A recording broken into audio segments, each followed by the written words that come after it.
I lured a homeless woman to my house, Oh my god. hoping to her. Oh!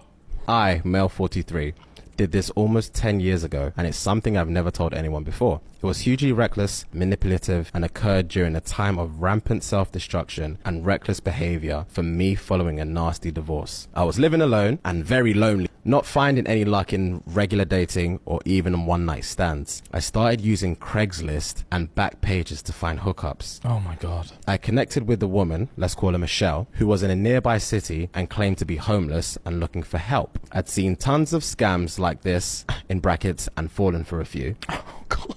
Where a person's ad was really just a step one of a larger scheme to get some fast cash. I decided to play along a little and we chatted for a day or so. We were connecting and I began to think she was telling the truth, or at the very least, a very consistent storyteller. We exchanged pics and she was reasonably okay looking, older than me by about 7 years, but not some bag lady type person.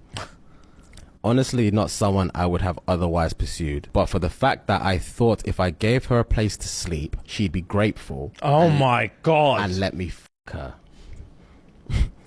So we made arrangements for me to come meet her downtown one evening, and we had coffee in a diner. She was actually sort of kind of cute in person. She was really short, but very loud, intelligent. She was crafty and showed me pictures of a bunch of stuff she'd made by hand, like knitting, dollhouse furniture, etc. She loved sending physical letters and cards in the mail. She loved handwriting and calligraphy, and said letters felt more personal than texting or emails. But she was also definitely a bit weird. I remember she had some really strong opinions about mundane food choices, and went off on some bizarre conspiracy theory tangents with next to no prompting. I chalked it up to her living on the streets and thought it could probably manage a little weird if it meant I could get what I wanted. Oh my god. I decided to roll the dice because above all other things, I was incredibly horny and desperate. I invited her back to my apartment, saying she could stay with me for a few days if she wanted. She didn't hesitate even a second. She only had 2 small bags with her, so we grabbed those and took off back to my apartment.